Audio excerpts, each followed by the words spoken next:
Yo, guys, it is Old Man G here back again on this Christmas Eve, and I'm joined by Ant from LCFCBOYA, a Leicester fan channel, growing Leicester fan channel, to do this Leicester City versus Manchester United Boxing Day match preview. But remember, if you're new to the channel, remember to like, share, and subscribe to Red Devil Studio.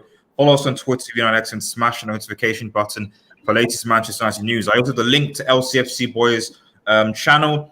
Please head down, whatever club you support, subscribe and show him some love. So welcome, Ant. How are you doing?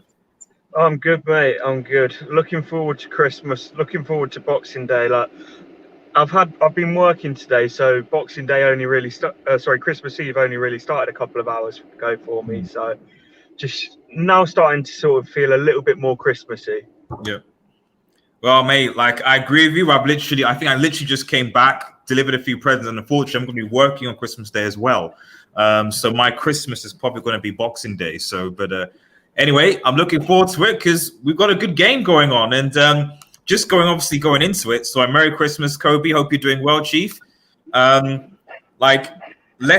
Leicester for me, of away form wise, certainly they've been really good. Home form is a bit different, but they've had a pretty good, decent start to the season. If anything, they've probably replaced Arsenal Football Club, who are having a terrible season right now. What are your thoughts have been on how Leicester have been so far going into this game? So far, we've been absolutely brilliant, and we've been missing 4 key players throughout this season. Ndidi, who's probably one of our most pivotal players, has only just came back. Ricardo, we've been missing for big periods. Maddison and Castagne all been missing. So to be second in the league with a lot of key members missing is absolutely brilliant. The thing is, I don't expect us to stay there, but to be sort of there or thereabouts competing is obviously a huge stride forward for the sort of size of club that we are. And when you see sort of the infrastructure being built around Leicester and stuff, it's definitely here for sort of a sustainable future. And obviously, Leicester, much like Manchester United and Europa League as well, as are Arsenal and Spurs. Do you see Leicester City going quite deep into that competition as well? Or do you think that maybe Brendan might not be able to balance both, and so as a result, would maybe want to come out of the Europa League and focus on the league? How do you think they're going to balance Europa League and Premier League? It's a difficult one because Europa League, we've got a decent draw against Slavia Prague. They're no mugs, but it's a favourable draw. So with more draws like that you can keep getting, the further in you go, sort of the more you can do. But for you guys, you've got I've forgotten the team. Real Sociedad. Real Sociedad, yes, yeah. Yeah, which I know they're not the biggest name club in the world, but they will be a difficult opponent for you. So it's very much about the draw to how far you can go, in my opinion. Fair enough. So taking it back, obviously, to this game, what are your expectations going into this game before we get to talk about our starting 11? Because as I sort of alluded to earlier, Leicester's away form has almost been pretty much similar to ours. I think yours is slightly better just because you played an extra game. But obviously at home form, I've noticed losses to, I think, Villa, Fulham. It's not been as good, similar to us in a way. So what are your expectations going? How do you think how do you think Brendan the team might rectify that? The thing is, I know this might sound really strange to you, but I expect us to dominate the ball and you guys to sort of sit deep. And because I know typically the media portrays Leicester as just a counter-attacking team, but our problem has been at home breaking teams down who sit deep, and you've got the ability to sit deep and counter-attack. I'd say you're one of the best counter-attacking teams in the league, so it wouldn't surprise me if you guys just sit deep, trying to hit us on the pace with the counter and the quality that you've got. Kobe says, should Baye or Twansibi start with Lindelof considering Rice's pace? The thing about starting Baye or Twansibi is that if we start Baye or Twansibi, and I'll come into what I think is going to happen in terms of formation in a second, is that I think that if we start Baye and Twansibi, we'd actually press Leicester, the ability to press like we did against Everton in midweek. But I suspect, as Ant is saying, that Ole Gunnar Solskjaer going away from home is going to be a bit deeper, which would mean probably the return of Scott McTominay and Fred in that midfield. So just quickly moving on, what is your predicted starting 11 for Leicester going into this game? Oh, that's a $1,000,000 question, because it could be anything with Brendan Rodgers. So I'm going to go, because obviously we went to Tottenham's ground and completely outplayed them. So I'm hoping that we can do the same with you. Same setup of going with 4-2-3-1, but then the two holding midfielders have Yuri Tielemans as more of a deep line playmaker instead of having him sort of two sitting. Because I know when you guys have two sitting midfielders, it's McTominay and Fred, but they both more do the defensive side of it. But I think having Tielemans next to NDD allows Tielemans to sort of dictate play from deep and stuff, and have an influence on the game in terms of the offensive and defensive side of it. Fair enough, Chief. And who do you think, obviously, as the right front, who do you think? Who do you think right now is Leicester's most important player? It's hard not to say Vardy when he scored 11 goals so far in 14 games. But I think James Justin's been huge for us at right back. Obviously stepping into Ricardo Pereira's shoes, it's not a favourable task for anyone to do, but he's done a very good job of it. And Ndidi coming back, first game back against Tottenham, got man of the match and completely controlled the midfield. And I would also say James Maddison, if he can get on the ball, and typically if James Maddison has a good game, Leicester have a good game.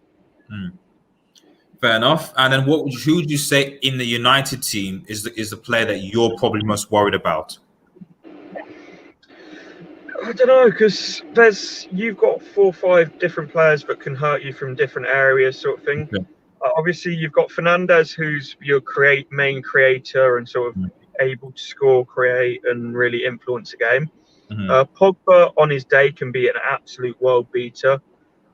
Same for Rashford, Martial. So you've got quality across the pitch. And the one thing I am fearing, because how poor we have been from set pieces, I just don't want to see Harry Maguire scoring from a corner. That would just ruin my whole Christmas if I see Harry Maguire scoring against us. Yeah. Well, I mean, to be honest, we've been just as bad. I mean, that's what I was almost saying. It's almost like, Mawada, thank you for joining, says Fofana's been good as well. Yeah, Fofana's been brilliant. And he's another one who's had not really a very favourable task in coming in for Johnny Evans, who was outstanding last year. And he's brilliantly filled in the shoes of him. And when we signed him, all we were hearing is, he's a BTEC Saliba. One of them's playing in the under-23s, trying to force for a move in January. One of them's one of the outstanding centre-backs in the Premier League. So I'll leave it at that. Well, I mean, to be honest, Arsenal fans said a lot of things at the beginning of the season that apparently, according to certain folks, if Lampard and Ollie were still in the job, that was the greatest chance of Arsenal getting top 4. And there we go. So I think we can both agree that they're kind of the banter FC right now this season, to be honest. So that and AFTV, quite frankly. What was I going to say?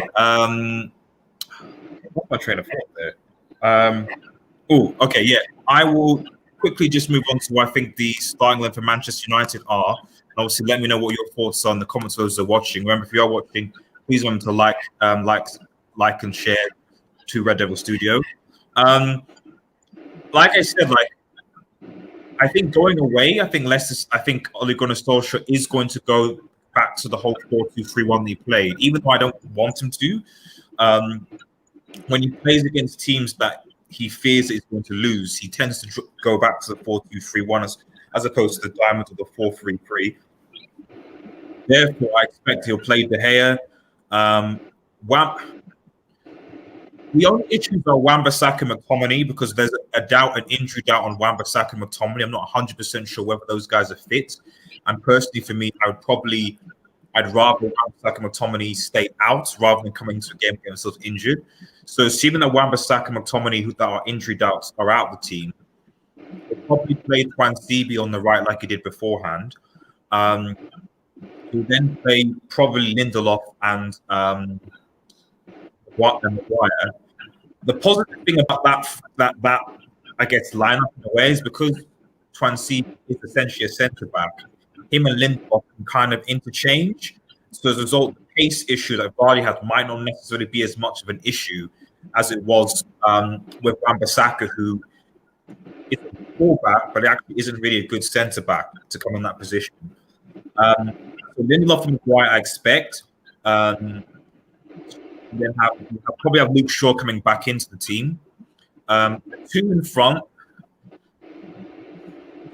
I suspect would be Matic and Fred, and then probably Bruno in front of them. That seems way too. It's a difficult one because if McTominay was fit, it'd be just McTominay and Fred, no problem. But the fact that McTominay looks like he's injured, I'm not 100% sure that Solskjaer will go Matic and Fred and Bruno. Just because of how Matic generally can't really play more than one game a week, usually. And he played the full 90 minutes against Everton.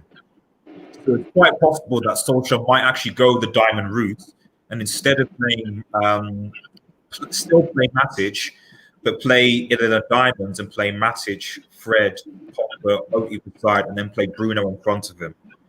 And then play the two forwards, most likely Cavani and Martial, Rashford.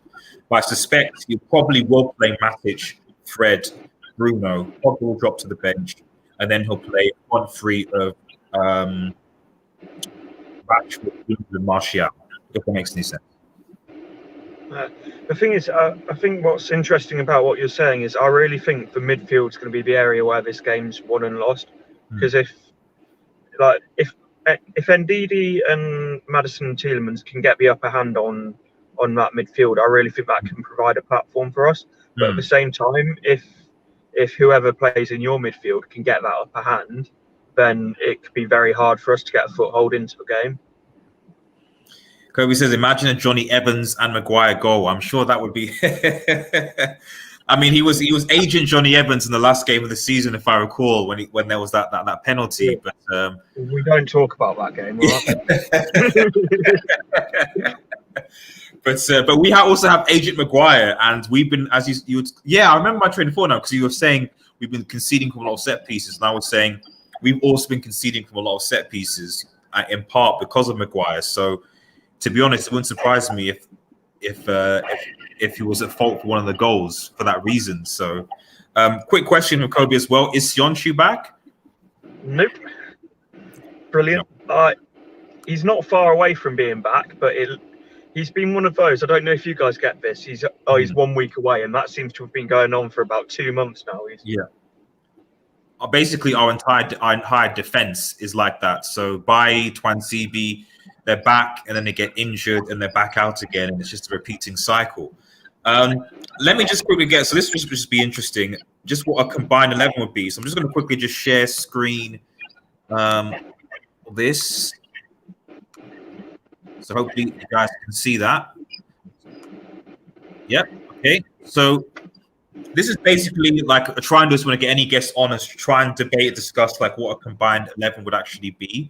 And basically see if we can agree. We have to agree and try and get the team in. So the keeper, Kasper Schmeichel, presumably, or David De Gea. Before we get into this, is this on current form or overall? So the rules are, I would say, current form. Obviously, the player has to be fit playing. So obviously, Sionchu couldn't come in. And obviously, this is the formation. So those are basically those are the rules. All right, cool.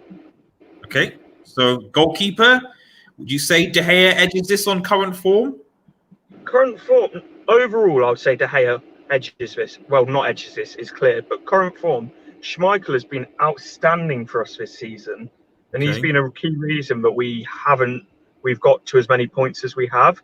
So I know it's a hard case to make, but I might put a foot forward for saying Schmeichel for this one. Okay. Would it be, if I said, obviously, that this game is being played at home, and that Leicester's record, whereas obviously De Gea's record away from home seems to be better in terms of his clean sheets, as opposed to obviously Schmeichel's record at home, would that sway it to De Gea then, do you think? Yeah, I think you could give it to De Gea, but I just do think that it's not as one-sided as it sounds, if you know what I mean. No, I completely agree. Right, let's put David De Gea. Centre backs. Now, to be honest, like I don't even mind if you have both of these positions, So, but I'd say we've got to have we've got to have Fofana in there. Okay, yep. I'm not even going to disagree. Johnny Evans or Maguire, both of them have been going through a rough spell this season.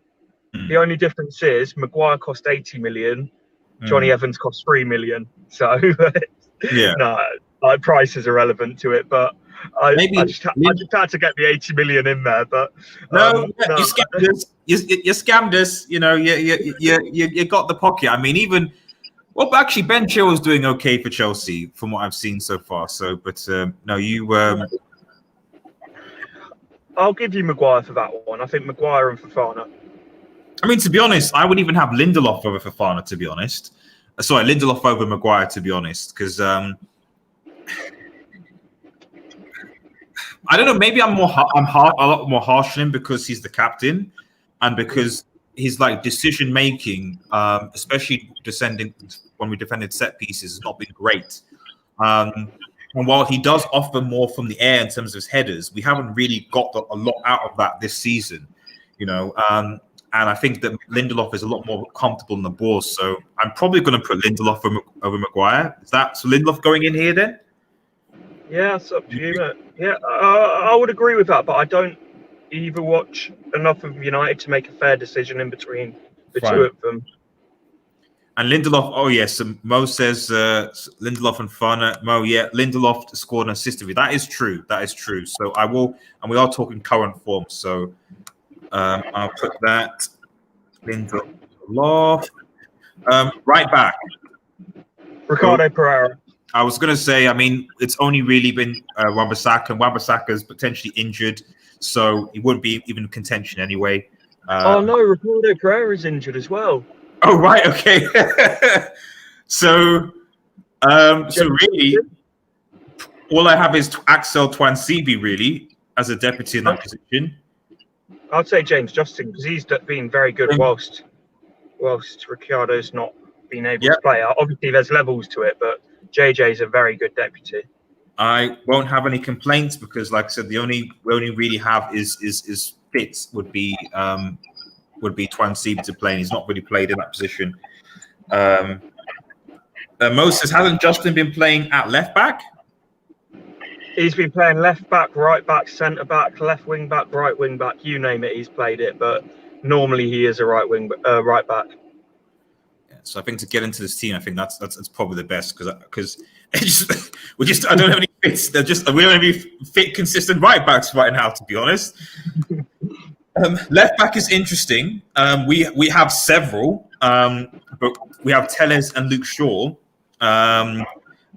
I would make an argument for Luke Shaw personally, from a defensive and point of view, and certainly going forward, he assisted. I think scored. I think he assisted twice as well. Although Telles also has contributed to goals. I mean, what are your thoughts?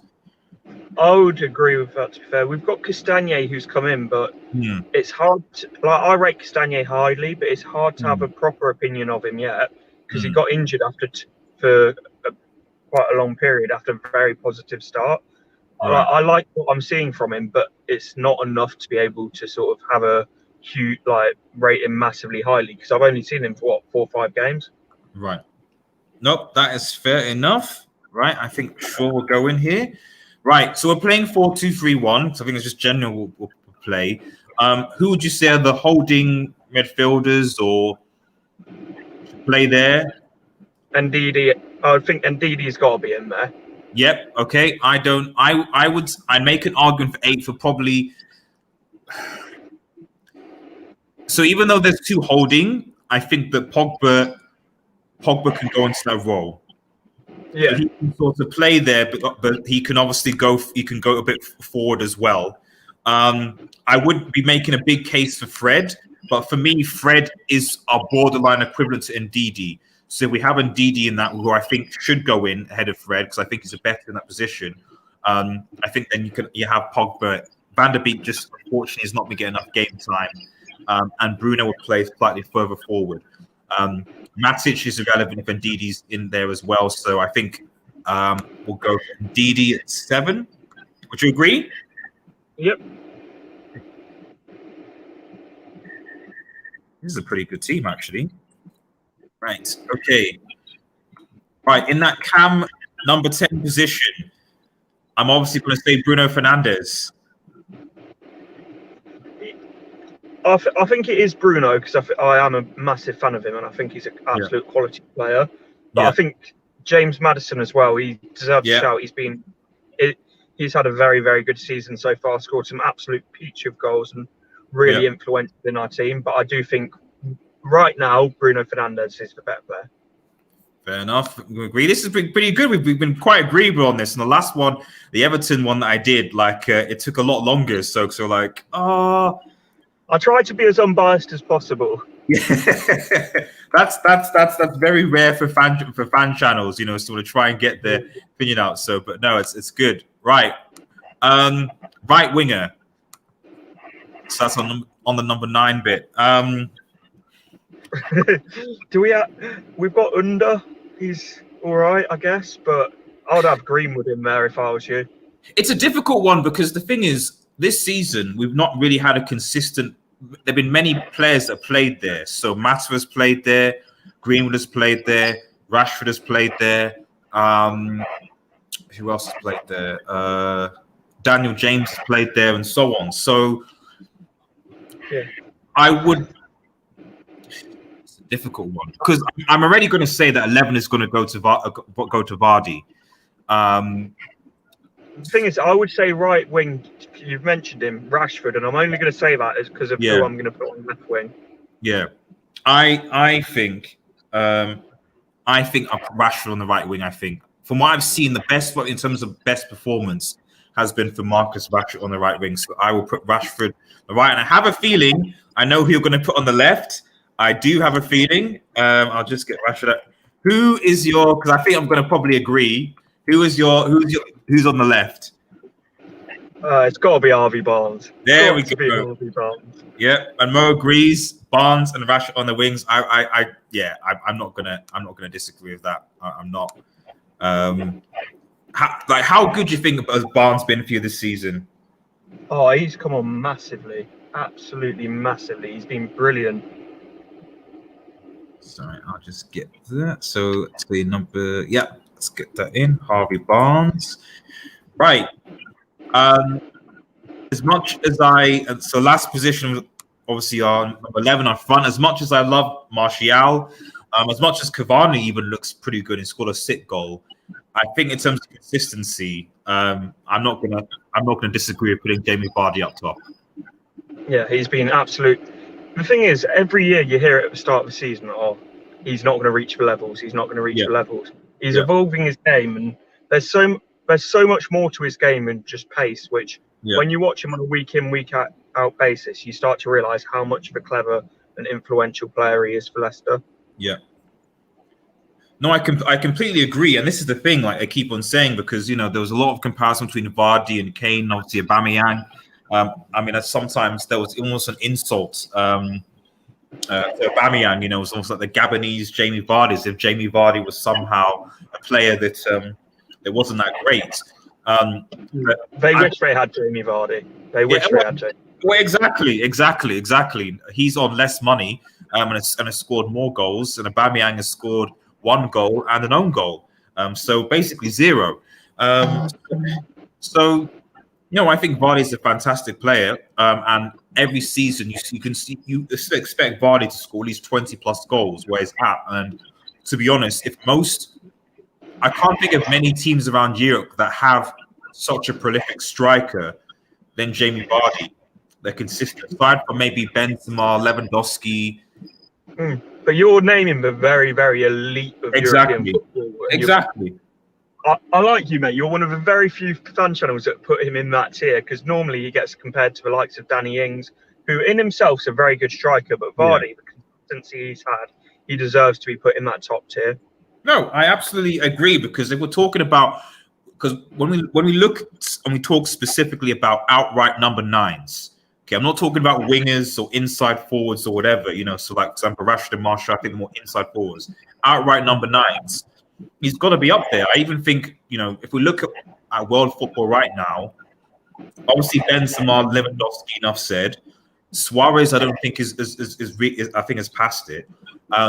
Harry Kane, I think, has been a lot better this season under Mourinho, so you've got to put him up there as well. Maybe Ronaldo. I was going to say Ronaldo, but even then, I wouldn't say he's an outright number 9. So there's not really a lot else to choose from. He's definitely got to be there, some of the best in the world. Yeah, and it's just about, for us, the key is obviously he's 34 now. Sorry, I'm just having to move my car forwards because someone's trying to park in behind me. But the thing is, because he's 34 now, it's about keeping that fitness and making sure he can stay fit and sort of managing him more. No, I agree because, even like obviously having Cavani at Old Trafford, it's the idea of game management. I think one of the big risks for me, if I'm talking about this with Leicester going forward, especially after January, is that whole thing where there have been so many games. And what happened last season, had a very, very good start to the season. And then after January, things seem to sort of drop off a bit because the injuries seem to pile up. Just looking at this, so how many do we, let's see. So 1, 2, 3, 4, 5. So 6 to Manchester United and 5 to Leicester. I think that's pretty fair, actually. That's pretty balanced, actually, it seems. Yeah, it is. And the thing is as well, with going back a few years, you would typically expect this to be a completely dominated United 11. Yeah. But I think this just shows sort of the progression we've had as a club. Sort of the fact that even against Tottenham, even against sort of Liverpool, we were getting 2 or 3 players in the combined 11 shows that I did. So it's one of those that it's just such an exciting time to be a Leicester fan at the moment. Well, you won a Premier League more recently than we have, so I'm not in any position to debate at all, at all. And you've certainly won our Premier League compared to Spurs, So no, that's fair enough, and long may it continue for Leicester. I think my theory, actually, to be honest, that Leicester City have, in a sense, replaced Arsenal in terms not in the sense of the Arsenal Football Club, but in terms of that big 6 team competing for Europe. I hate that phrase, the big 6. I hate that phrase. Why? The big 6 has always been some sky thing that protects the big clubs with the big fan bases. It sounds weird, but top 6, I'd very happily become a top 6 club. The big 6 for me is just a media-driven thing to protect for Chelsea's, for Arsenal's, for Man United's. I know for you that probably sounds like such a weird difference and nitpicking thing, but for us trying to break sort of into the European elite for the last 3 years, well, 4 or 5 years really, all you get from Sky is last year, when Unai Emery was sacked, first thing Leicester were flying high, Brendan Rodgers, and it's always what can be taken from Leicester. Not Leicester are doing well. Yeah, it's always what part of Leicester could improve a bigger club. Yeah. Okay, I see what you're saying. Yeah, I think that's fair. And there is this kind of, especially when obviously hear talks from the likes of our owners about, breakaway leagues and things and stuff like that, which is just a load of nonsense. I can certainly hear that, and I think you're right. I think fundamentally, I think it's just it just shows, especially what's going on with Arsenal right now, that Leicester City, you've got a good manager under Brendan Rodgers, and you're obviously consistently now breaking strides, and long may it continue, because I can't stand Arsenal. So it's what it is. Right, last segment before we round up. Score predictions. Meg, what do you think? My heart says 2-1, but my head's saying we're going to lose 1-0 to a Maguire header. Congratulations, Adam. Why do you think that? Why do you think you're going to lose? Have you seen us at home this season? I'll just leave it at that. I mean, that's the only reason. I think for me, the only reason why I feel like it will be. The thing is, I don't think we'll keep a clean sheet, especially if we play Lindelof and Maguire, which is what I expect we will. I think we will win, but I think the win will be a lot harder because of that. So I expect something like a 2-1. Probably a Rashford and Bruno goal. Well, Bruno penalty. So something along those lines. Yeah, the thing is, it will be a close game. I can't see either team running away with it, kind of thing. I do think it'll be a close game, but it could be just one mistake sort of is the difference. Yeah. No, I definitely agree. I mean, we didn't even talk about it really because obviously you're second in the table and we're third in the table, and obviously the winner of this game obviously, goes ahead of the other. Do you think that? Do you think Leicester City are in a title race? No, not at all. Ask me this question again in March, you may get a different answer. Right now, it's all about qualifying for European football again. Okay. And by European, do you mean like specifically the Champions League or Europa League would be just as good?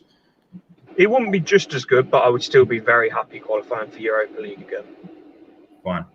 Fair enough. Mo giving a score prediction 3-0, Martial, Brace, and Bruno. Fair enough. Okay, well, that's about half an hour gone. We're done. Thank you so much for those who are watching and who will be watching. Thank you so much, Ant, for being on. I'm going to let you go and enjoy the rest of your Christmas Eve.